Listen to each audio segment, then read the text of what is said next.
দেখছো AIR academy YouTube channel. আর আজকে আমরা নিয়ে চলে এসেছি জিডির পরবর্তী শিফট নিয়ে। এর আগে আমরা অলরেডি 10টা শিফট নিয়ে আলোচনা করে দিয়েছিলাম, তোমাদের চ্যানেলে কিন্তু ক্লাসে দেওয়া আছে। অবশ্যই প্লেলিস্টটা চেক করে নেবে এবং অন্যান্য কিন্তু প্লেলিস্ট তোমরা কিছু এখানে পেয়ে যাবে, ঠিক আছে। অন্যান্য সাবজেক্টে টপিক ওয়াইজ ক্লাস কিন্তু দেওয়া আছে, প্লেলিস্ট করা আছে চ্যানেলে। আর তোমাদের বলে রাখি, এই সম্পূর্ণ পিডিএফটা যেটা পিডিএফটা দেখছো, এটা যদি তোমরা বাই করতে চাও তো 53টা শিফট আছে এখানে 2024-এর পিবিএসসি আর জিকে কোশ্চেন এটা। তো এটা কিন্তু 50 টাকা দিয়ে তোমরা পেয়ে যাবে, ঠিক আছে। তো যারা নিতে চাও ডিসক্রিপশনে নাম্বার দেওয়া আছে, সেই নাম্বারে যোগাযোগ করে নেবে। এছাড়া আমাদের কারেন্ট অ্যাফেয়ার্স আছে জানুয়ারি থেকে ডিসেম্বর 2024, যেটা আমাদের 51 টাকায় আমাদের রাখা আছে। ডিসেম্বর 2024-এ আর মাত্র 2 দিন আছে, তারপর কিন্তু তার প্রাইস কিন্তু অবশ্যই বেড়ে যাবে। তো অবশ্যই তোমরা কিন্তু চেষ্টা করবে ডিসেম্বরের 2 দিনের মধ্যে কিন্তু নিয়ে নেওয়ার। আর ওখান থেকে কিন্তু ম্যাক্সিমাম নাম্বার অফ কোশ্চেন তোমরা কিন্তু অবশ্যই কমন পেয়ে যাবে কারেন্ট অ্যাফেয়ার্স থেকে। আর এনটিপিসি পিবিএসসি আর জিকে কোশ্চেন আমাদের কাছে আছে, যেটা 2020-21 লাস্ট হয়েছিল, যার 133টা শিফটের 5,000+ জিকে কোশ্চেন আছে। সেটা আমি লাস্টে তোমাদের ভিডিও শেষে দেখিয়ে দেবো। এবং সম্পূর্ণ পিডিএফটা তোমরা বাই করতে পারবে 99 টাকা দিয়ে, ঠিক আছে। ডিসক্রিপশনে নাম্বার দেওয়া আছে, ওই নম্বরে হোয়াটসঅ্যাপের মাধ্যমে যোগাযোগ করে নেবে। তো যদি তোমরা কিন্তু ওই ক্লাস যদি তোমরা দেখতে চাও, তাহলে অল ইন্ডিয়া র্যাঙ্কার্স ইউটিউব চ্যানেলে সেটা কিন্তু তোমরা ফ্রি যে ক্লাসটা সেটা কিন্তু দেখতে পারবে, ঠিক আছে। ডেসক্রিপশনে কিন্তু তোমাদের লিঙ্ক কিন্তু দেওয়া আছে। আমাদের ফার্স্ট আজকে যে 11 নম্বর শিফট নিয়ে আমরা আলোচনা করব। প্রথম কোশ্চেন এখান থেকে শুরু হচ্ছে। বিখ্যাত হকি খেলোয়াড়ের নাম বলো, যার নামে নতুন দিল্লিতে অর্থাৎ নিউ দিল্লিতে একটা স্টেডিয়াম নির্মিত হয়েছে, যেটা কিন্তু মেজর ধ্যানচাঁদ তার নাম, ঠিক আছে। তো মেজর ধ্যানচাঁদ কে ছিলেন? ইনি কিন্তু একজন হকির জাদুঘর যাকে বলা হয় এটাকে আর কি, ঠিক আছে।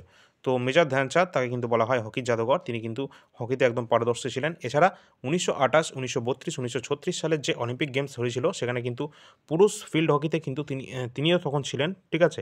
তো তারই দল সেখানে কিন্তু গোল্ড মেডেল পেয়েছিল তিনটি পরপর, ঠিক আছে। 28, 1932, 1936 অলিম্পিকে। তো অত্যন্ত গুরুত্বপূর্ণ একজন পার্সন, ঠিক আছে। এছাড়া তোমরা মনে রাখবে যে এই তার নাম অনুযায়ী কিন্তু মেজর ধ্যানচাঁদ খেলরত্ন পুরস্কার দেওয়া হয়ে থাকে। যদিও সেটা 2024 সালে কে পেয়েছে? সাত্বিক সাইরাজ রানকি রেড্ডি পেয়েছে, ঠিক আছে।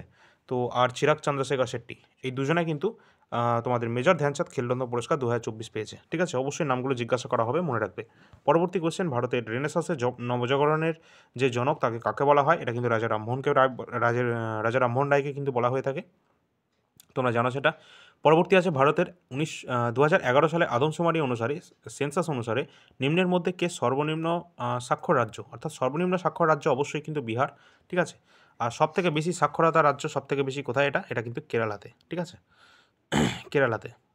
আর সবথেকে সর্বনিম্ন কম হচ্ছে আমাদের বিহারে। পরবর্তী কোশ্চেন দেখবো আমরা, কোন জোড়াটি সঠিক বলেছে? এখানে কিন্তু স্মৃতি মন্ধানা অবশ্যই তিনি কিন্তু ক্রিকেটের সাথে যুক্ত, এবং জ্যোতি ইয়ারাজি তিনি কিন্তু ট্র্যাক অ্যান্ড ফিল্ড অ্যাথলেটিক একজন তিনি, ঠিক আছে। তো উভয় কিন্তু আমাদের রাইট অ্যান্সার, ঠিক আছে।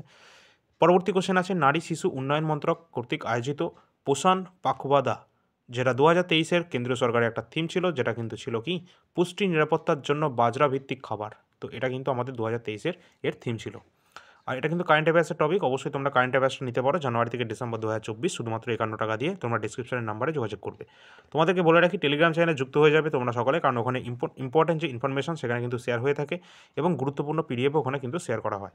পরবর্তী আমাদের প্রশ্ন আছে, কোন আইকনিক ভারতীয় শাস্ত্রীয় যে কণ্ঠশিল্পী, যিনি প্রায়শই তোমাদের মাইস্ত্রো, ঠিক আছে, মেস্ত্রো নামে পরিচিত, খেয়াল গানে তার দক্ষতা এবং রাগগুলিতে উদ্ভাবনী পদ্ধতির জন্য তিনি কিন্তু অত্যন্ত জনপ্রিয়। তার নাম কি? পণ্ডিত যশরাজ। এখান থেকে পরীক্ষায় বারবার এসএসসিতে প্রশ্ন জিজ্ঞাসা করা হয়, তিনি কোন ঘরানা থেকে সম্পর্কিত? তিনি কিন্তু মেওতি ঘরানা, ঠিক আছে, মেওতি ঘরানা থেকে তিনি কিন্তু সম্পর্কিত। পরবর্তী কোশ্চেন আছে, ড্যাশ শহরে কচ্ছেরানের খাদির বেল্ট নামেও যেটা পরিচিত, ঠিক আছে, এটাই অবস্থিত ছিল, যেখানে স্বাদু জল এবং উর্বর মাটি ছিল। সেটা কোনটা? সেটা কিন্তু ধোলাভিরা। আর ধোলাভিরা এমন একটা সাইট, যেটা কিন্তু হরপ্পা সভ্যতা, তোমরা অবশ্যই সকলে জানো যে হরপ্পা সভ্যতার অত্যন্ত গুরুত্বপূর্ণ সাইটের মধ্যে একটা সাইট ছিল কিন্তু ধোলাভিরা। আর এই যে ধোলাভিরা সাইটটি, এটা কিন্তু 2021 সালে ইউনেস্কো ওয়ার্ল্ড হেরিটেজ সাইটের তালিকায় অন্তর্ভুক্ত হয়েছিল। তো অত্যন্ত গুরুত্বপূর্ণ হয়ে যাচ্ছে। আর এটা কোন রাজ্যে অবস্থান করছে? এটা কিন্তু গুজরাটে অবস্থান করছে ধোলাভিরাটা, ঠিক আছে। পরবর্তী কোশ্চেন যেটা দেখবো কি আছে, গিন্ধা। গিন্ধা প্রধানত কোন রাজ্যের সাথে সম্পর্কিত? তোমরা জানো যে পাঞ্জাবের কিন্তু দুটো অত্যন্ত ফেমাস লোকনৃত্য, একটা গিন্ধা আর একটা ভাংড়া, ঠিক আছে। দুটোই গুরুত্বপূর্ণ, বারবার আসে। পরবর্তী আছে, 2011 সালে আদমশুমারি অনুযায়ী নিচের কোন ভারতীয় রাজ্যের লিঙ্গানুপাত ভারতের মিলিত লিঙ্গানুপাতের চেয়ে সবচেয়ে কম? যেটা কিন্তু গুজরাটে, ঠিক আছে। এটা এটা তোমাদের কিন্তু সেন্সাস থেকে দুটো করে কোশ্চেন আসছে, ঠিক আছে, প্রায় তোমাদের বেশিরভাগ শিফটে। পরবর্তী আছে ডবেরেইনের ত্রয়ীতে কয়টি ত্রয়ীর উল্লেখ করা হয়েছে, যেটা কিন্তু 4টি। পরবর্তী আছে জুলাই 2023 সালের আধব Arjun Dash federation of India সভাপতি নির্বাচিত হন, যিনি কিন্তু বাস্কেটবলের কিন্তু সভাপতি নির্বাচিত হয়েছিলেন। ঠিক আছে, কারেন্টের টপিক ছিল এটা। 2023 সালে জুলাই পর্যন্ত ভারতের পররাষ্ট্রমন্ত্রী এস জয়শঙ্কর ইনি রাজ্য থেকে রাজ্যসভা নির্বাচনের জন্য তার মনোনয়নপত্র জমা দিয়েছিলেন গুজরাট থেকে। কোন রাজ্য থেকে জমা দিয়েছিলেন? গুজরাট থেকে। তোমাদের কারেন্ট অ্যাফেয়ার্সে অত্যন্ত গুরুত্বপূর্ণ টপিকগুলো কিন্তু আমাদের থেকেই কিন্তু কমন এসেছে। ঠিক আছে, তো ওই জন্য তোমাদের সকলকে বলবো অবশ্যই তোমরা সেটা দেখে নেবে। পরবর্তী কোশ্চেন আছে, নিচের বিবৃতিটি কোনটা ঠিক না ভুল নির্বাচন করতে বলেছে। তো কর বৃদ্ধি বা হ্রাসের মাধ্যমে সরকারি ঘাটতি হ্রাস করা যেতে পারে। তো হ্যাঁ, এটা কিন্তু অবশ্যই যেতে পারে। হ্রাস মানে কর অর্থাৎ ট্যাক্স আমরা বেশি কম দিলে সরকারের অবশ্যই সেখান থেকে বেশিরভাগ আয়টা আসে, তাই না? তো ভারত সরকারের প্রত্যক্ষ করের উপর বৃহত্তর নির্ভরতার সাথে করের রাজস্ব বাড়ানোর চেষ্টা করছে। পরোক্ষ কর প্রকৃতিগতভাবে পশ্চাৎ প্রসারণকারী, তারা সমস্ত আয় গোষ্ঠীকে সমানভাবে প্রভাবিত করে। তো অবশ্যই দুটোই কিন্তু আমাদের রাইট অ্যান্সার হবে কিন্তু। পরবর্তী আমাদের প্রশ্ন আছে, কর্ণাটকের কোন নৃত্যের ধরনে পুরুষের গলায় বড় বড় ড্রাম ঝোলানো থাকে এবং এটি একটি ধর্মীয় ও যুদ্ধের উৎসাহের জন্য পরিচিত, যেটা কিন্তু ডুল্লু কুনিথা। ঠিক আছে, ডুল্লু কুনিথা এমন একটা ড্যান্স যেটা কর্ণাটকে অত্যন্ত ফেমাস, যেখানে পুরুষদের গলায় বড় বড় ড্রাম ঝোলানো থাকে। ঠিক আছে, আর এগুলো কিন্তু জিডিতে এই ধরনের কোয়েশ্চেন আমরা দেখছি। ঠিক আছে, এগুলো কিন্তু অত্যন্ত গুরুত্বপূর্ণ। অবশ্যই তোমরা কিন্তু দেখতে পারো এআইআর একাডেমি যে অত্যন্ত গুরুত্বপূর্ণ টপিক ওয়াইজ ক্লাস করানো আছে, সেই ক্লাসগুলো দেখবে। আমাদের ম্যাক্সিমাম কিন্তু তোমরা ওখান থেকে কমন পাবে। ত্রিশূরপুরম, এটা হলো এক ধরনের বিখ্যাত মন্দির, যেটা উৎসব যা ভারতের কোন রাজ্যে উদযাপিত হয় এবং এটি তার বিস্তৃত শোভাযাত্রার জন্য পরিচিত এবং আতশবাজি প্রদর্শনের জন্য, যেটা কিন্তু কেরালা রাজ্যের। ঠিক আছে, অত্যন্ত বিখ্যাত একটা উৎসব যেটা কিন্তু কেরালা রাজ্যে পালন করা হয়। পরবর্তী কোশ্চেন যেটা আছে, নিচের কোন খেলাটি মৌমা দাস খেলেন? অত্যন্ত গুরুত্বপূর্ণ পার্সোনালিটি মৌমা দাস, তিনি কিন্তু একজন টেবিল টেনিস প্লেয়ার। পরবর্তী কোশ্চেন আছে, ভারতের সংসদ গঠিত হয় ড্যাশ নিয়ে? অবশ্যই কিন্তু রাষ্ট্রপতি এবং লোকসভা এবং রাজ্যসভা এই তিনটে নিয়েই কিন্তু গঠন করা হয় আমাদের সংসদ, তাই তো? আর এটা কিন্তু আমাদের যে ভারতের যে পার্লামেন্ট, আর প্রেসিডেন্ট কত নম্বর আর্টিকেল থেকে পড়ছে? এটা কিন্তু 52 থেকে 78-এর মধ্যে পড়ে যাচ্ছে। আর এখান থেকে প্রশ্ন আমরা কিন্তু এই যে তোমাদের সংবিধান থেকে গুরুত্বপূর্ণ অনেক কটা ক্লাস নিয়ে নিয়েছি, 3-4টে ক্লাস কিন্তু অলরেডি নিয়ে নিয়েছি, বড় বড় ক্লাস ছিল। ঠিক আছে, তো 1 ঘন্টার কাছাকাছি, প্রায় 50 মিনিটে প্রায় কাছাকাছি কোশ্চেন তোমাদের অনেকগুলো প্রশ্ন কিন্তু নিয়ে আলোচনা করা হয়েছে। আর সেখানে কিন্তু রেলের এসএসসির যে এক্সামগুলো হয়েছিল তার অত্যন্ত গুরুত্বপূর্ণ কোশ্চেনগুলো নিয়ে আলোচনা করা হয়েছে, যেগুলো বারবার কিন্তু পরীক্ষায় রিপিট হয়েছে।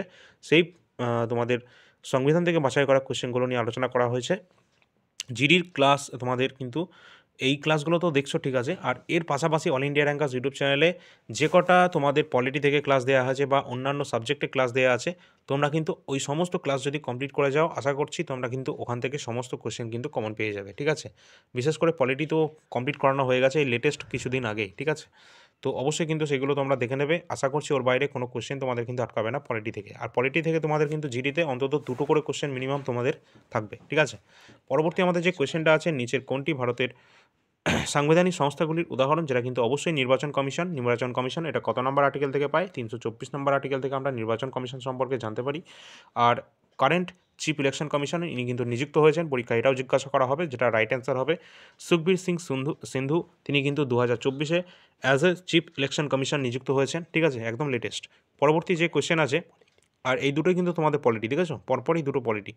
পরবর্তী কোশ্চেন যেটা আছে আমাদের, সবুজ বিপ্লব শব্দটি 1950-1960-এর দশকে মেক্সিকোতে ভুট্টা এবং গমের উন্নতির জন্য আন্তর্জাতিক কেন্দ্র এবং আন্তর্জাতিক কৃষি বিশেষজ্ঞদের একটি দল দ্বারা নতুন কৃষি প্রযুক্তিকে বোঝায়, যা আন্তর্জাতিক ধান গবেষণা কেন্দ্র অর্থাৎ IRRI কোথায় এটা অবস্থান করছে? এটা কিন্তু তোমরা সকলে জানো, এটা কিন্তু ম্যানিলাতে অবস্থান করছে, যেটা ফিলিপিন্সে অবস্থান করছে।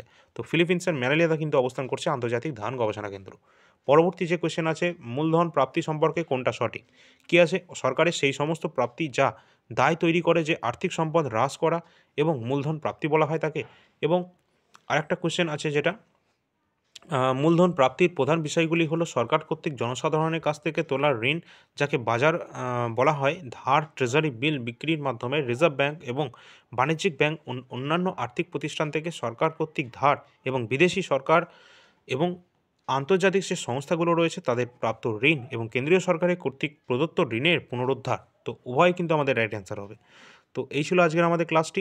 যদি ভালো লেগে থাকে তাহলে একটা লাইক অবশ্যই করে দেবে এবং সাবস্ক্রাইব করে রাখবে চ্যানেলটিকে, বেল আইকনটা প্রেস করে রাখবে নোটিফিকেশন সঙ্গে সঙ্গে পাওয়ার জন্য। শেয়ার অবশ্যই করবে যদি ভালো লাগে। আর তোমাদের লাস্ট কোশ্চেনটা তোমাদের তো অর্থনীতি থেকে ছিল। আর তোমাদের বলে রাখি অবশ্যই অল ইন্ডিয়া র্যাঙ্কার্স ইউটিউব চ্যানেলে যে ক্লাসগুলো দেওয়া হচ্ছে ওগুলো কিন্তু ফলো করবে। আশা করছি ওখান থেকে ম্যাক্সিমাম কোশ্চেন কিন্তু কমন পাবে। আর এআইআর একাডেমিতে যদি কোনো ক্লাসের কনসেপ্ট তোমাদের কিন্তু ক্লিয়ার না থাকে তো অবশ্যই তোমরা কিন্তু সেই কনসেপ্টগুলো এখান থেকে কিন্তু ক্লিয়ার করে নিতে পারবে। আর কারেন্ট অ্যাফেয়ার্স অবশ্যই সেটা আমাদের যে পিডিএফটা আছে অবশ্যই সেখান থেকে তোমরা দেখে যাবে, তোমাদের একটু দেখিয়ে দেওয়া হচ্ছে। তো এখানে তোমরা দেখতে পাচ্ছ জানুয়ারি থেকে ডিসেম্বর 2024 সম্পূর্ণ কারেন্ট অ্যাফেয়ার্সটা, যেটা কিন্তু প্রতিটা মাসে কিন্তু টপ 100 কারেন্ট অ্যাফেয়ার্স এখানে রাখা হয়েছে। আর এই ধরনের কারেন্ট অ্যাফেয়ার্সগুলো কিন্তু 2024-এর SSC GD 2024, CPO, SSC CHSL, MTS এবং ফেজের যে সমস্ত এক্সামগুলো ছিল, এমনকি সিজিএলেও কিন্তু অনেক কারেন্ট অ্যাফেয়ার্স কিন্তু কমন এসেছে আমাদের এই পিডিএফ থেকে। সুতরাং কারেন্ট অ্যাফেয়ার্স অত্যন্ত গুরুত্বপূর্ণ। তার সাথে তোমাদের বলে রাখি যারা রেলের এক্সাম দেবে, এএলপি 2024, টেকনিশিয়ান 2024, জেই 2024 এবং আরপিএফ এসআই 2024-এর যে সমস্ত কোশ্চেনগুলো এসেছিলো কারেন্ট অ্যাফেয়ার্স থেকে তার 90% কিন্তু আমাদের পিডিএফ থেকে হুবহু কমন চলে এসছে। তো অবশ্যই কিন্তু কারেন্ট অ্যাফেয়ার্সটা তোমরা সকলে কিন্তু এটা নিতে পারো, কারণ এটা টিসিএস প্যাটার্নকে কেন্দ্র করে তৈরি। আর তোমরা জানো যে এসএসসি এবং রেল দুজনেরই কিন্তু কোশ্চেন করে থাকে কে, টিসিএস, তাই তো? তো দুজনেরই ভেন্ডর রয়েছে টিসিএস, তো তারাই কিন্তু কোশ্চেন সেট করে থাকে। তো অনেক কিন্তু প্যাটার্নে কিন্তু সেম টু সেম কিন্তু আমাদের কোশ্চেন থেকে যায়। তো আশা করছি এর বাইরে কোনো কোশ্চেন তোমাদের কিন্তু থাকবে না, ঠিক আছে? তো অবশ্যই তোমরা কিন্তু কারেন্ট অ্যাফেয়ার্স জানুয়ারি থেকে ডিসেম্বর 2024-এর যদি নিতে চাও, ডেসক্রিপশানে নাম্বার দেওয়া আছে। এই যে নাম্বারটা তোমরা দেখতে পাচ্ছ এই নাম্বারটা ডেসক্রিপশানে দেওয়া আছে। এই নাম্বারে তোমরা যোগাযোগ করে নেবে শুধুমাত্র হোয়াটসঅ্যাপের মাধ্যমে, কোনো কল করবে না, ঠিক আছে? শুধু হোয়াটসঅ্যাপের মাধ্যমে তোমরা যোগাযোগ করে নেবে। আর পরবর্তী যে সমস্ত এনটিপিসি যারা স্টুডেন্ট রয়েছে তাদেরকে বলে রাখি, আর এই যে কোশ্চেনটা দেখতে পাচ্ছ তোমাদের খুলতে গিয়ে প্রথমে যে কোশ্চেনটা এখানে দেখতে পাচ্ছ এটা, I have the streets the Kutti cricket story, এটা আত্মজীবনীটা কার লেখা? এটা কিন্তু আর ওসওয়েনের লেখা, ঠিক আছে? এটা কিন্তু আত্মজীবনী। আর এটা কিন্তু তোমাদের এএলপি 2024-এই কিন্তু এটা আরপিএফ এসআই, ঠিক আছে? আরপিএফ এসআই 2024-এই কিন্তু এই কারেন্ট অ্যাফেয়ার্সটা চলে এসছে। তো আমাদের এখানে প্রতিটা লাইনেই তোমরা দেখতে পাবে মানে same to same as it is তোমাদের কিন্তু কমন আছে, ঠিক আছে? তো এখানে তোমরা আগের বছর মিলিয়েও নিতে পারো, ঠিক আছে? এমন কয়েকটা কোশ্চেন তোমরা যদিও এখান থেকে দেখে যাবে, ঠিক আছে? পরপর আমরা উঠাতে গেলেই তোমরা কিছু না কিছু কোশ্চেন অবশ্যই পেয়ে যাবে। আর তার সাথে এখানে কয়েকটা কারেন্টের টপিকও দেওয়া আছে স্ট্র্যাটেজিকের, ঠিক আছে? তো আশা করছি তোমাদের এখান থেকে কিন্তু গুরুত্বপূর্ণ কোশ্চেনগুলো কমন পাবে। এবং যারা রেলের স্টুডেন্ট, যারা তোমরা এনটিপিসি এক্সাম দেবে, তাদের কিন্তু এক্সাম শুরু হবে তোমাদের আগামী এপ্রিল 2025 থেকে কিন্তু তোমাদের এক্সাম শুরু হবে, ঠিক আছে? আশা করা যাচ্ছে। তো কনস্টেবলের এক্সামটা হয়ে যাক। কনস্টেবলের এক্সাম আশা করছি 8ই জানুয়ারি থেকে শুরু হয়ে যাবে। তো অবশ্যই কিন্তু কারেন্ট অ্যাফেয়ার্সটা দেখে নেবে, কিন্তু কারেন্ট অ্যাফেয়ার্স এর বাইরে কিন্তু অবশ্যই থাকবে না, ঠিক আছে? তো যারা নিতে চাও তো অবশ্যই ডেসক্রিপশনের নাম্বারে যোগাযোগ করে নেবে। আর NTPC previous year GK question সেটা তোমাদের দেখিয়ে দিই একবার। এটা NTPC previous year GK question. এখানে 133টা শিফটে 5000 প্লাস জিকে কোশ্চেন আছে, সম্পূর্ণ অনলাইনের ফরম্যাট, ঠিক আছে? এখানে 300 প্লাস কিন্তু পেজ সংখ্যা আছে। আর অনেকে কিন্তু এটা প্রিন্ট করে পড়ছে। তো যারা নিতে চাও ডেসক্রিপশনে নাম্বার দেওয়া আছে, ওই নাম্বারে যোগাযোগ করবে। আর যদি এর ফ্রি ক্লাস দেখতে চাও তাহলে কিন্তু অল ইন্ডিয়া র্যাঙ্কার্স ইউটিউব চ্যানেলে যাবে, সেখানে কিন্তু 20টা ক্লাস কিন্তু অলরেডি দেওয়া আছে, ঠিক আছে? আরও ক্লাস আসবে। তো চ্যানেলটা অবশ্যই সাবস্ক্রাইব করে রেখে দেবে। আর অত্যন্ত গুরুত্বপূর্ণ যে কোয়েশ্চেনগুলো আলোচনা করা হয়েছে ওই চ্যানেলে, সব পরীক্ষার জন্য কিন্তু গুরুত্বপূর্ণ।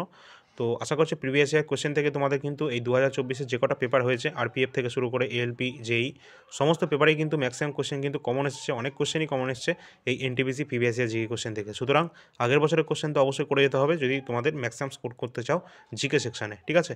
কারণ জিকেটাই তোমাদের নাম্বারে ভ্যারি করবে, ঠিক আছে? তোমাদের সিলেকশন হবে কি না, কারণ ম্যাথ আর জিআই ওটা সকলেই পারবে, ঠিক আছে? যা ইজি আছে ম্যাথের, ঠিক আছে? ওটা সকলেই করে দেবে।